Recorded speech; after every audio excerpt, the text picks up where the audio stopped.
पुढची बातमी बघूयात। रायगड जिल्ह्याच्या पालकमंत्री पदाचा तिढा स्वातंत्र्य दिनाच्या पूर्वी सोडवला जाईल असा विश्वास मंत्री भरत गोगावले यांनी व्यक्त केला। रायगडच्या सोबतच नाशिकचा तिढा सुद्धा मुख्यमंत्री उपमुख्यमंत्री सोडवतील असंही त्यांनी म्हटलंय। रायगडचं पालकमंत्रीपद शिवसेनेलाच मिळावं आणि 15 ऑगस्टला गोगावले यांनाच झेंडावंदन करायला मिळावं अशी मागणी मुख्यमंत्र्यांकडे करणार असल्याचं उद्योगमंत्री उदय सामंत यांनी म्हटलं।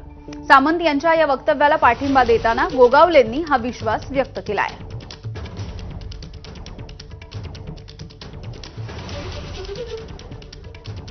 तर उदय सामंत आणि भरत गोगावले हे दोघं नेमकं काय म्हणाले आपण बघूयात। आजही वैयक्तिक एक शिवसैनिक म्हणून आणि शिवसेनेमध्ये एकनाथ शिंदे साहेबांच्या नेतृत्वाखाली काम करणारे कार्यकर्ता म्हणून आज देखील माझी मनापासूनची हीच इच्छा आहे की भरतशेठ गोगावले हेच रायगडचे पालकमंत्री झाले पाहिजे। झेंडावंदनाचा मान देखील भरतशेठ गोगावलेंनाच मिळावा ही आमची मुख्यमंत्र्यांकडे मागणी राहणार आहे।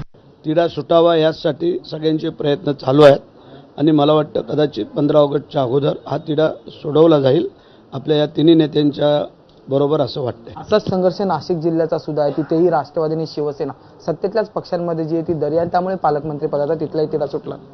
ज्यावेळेला रायगडचं सुटेल त्यावेळेला तिथला पण सुटेल। कोणताही पक्ष हा आपल्याच पक्षाचा मुख्यमंत्री व्हावा हे स्वप्न बघत असतो, तसंच आपल्या पक्षाचे नेते अजितदादा हे मुख्यमंत्री होईपर्यंत आता आपण स्वस्थ बसायचं नाही असं वैद्यकीय शिक्षण मंत्री हसन मुश्रीफ यांनी म्हटलंय। आटपाडीमधल्या राष्ट्रवादी युवक काँग्रेसच्या युवा संवाद मेळाव्यामध्ये मंत्री हसन मुश्रीफ यांनी राष्ट्रवादीच्या कार्यकर्त्यांसमोर हे वक्तव्य केलं। आगामी निवडणुकीमध्ये जिथे जमेल तिथे युती आणि जिथे जमणार नाही तिथे स्वबळावरती निवडणुका लढवायच्या असंही मुश्रीफ म्हणाले।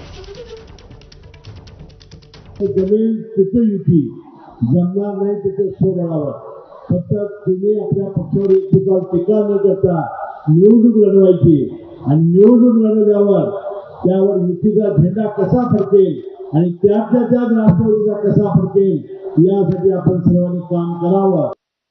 दरम्यान हसन मुश्रीफ यांनी अजित पवार यांच्या संदर्भात केलेल्या वक्तव्यावरती आता संजय राऊत यांनी सुद्धा प्रतिक्रिया दिली आहे। माझ्या शुभेच्छा हसन मुश्रीफ यांच्या वक्तव्याला।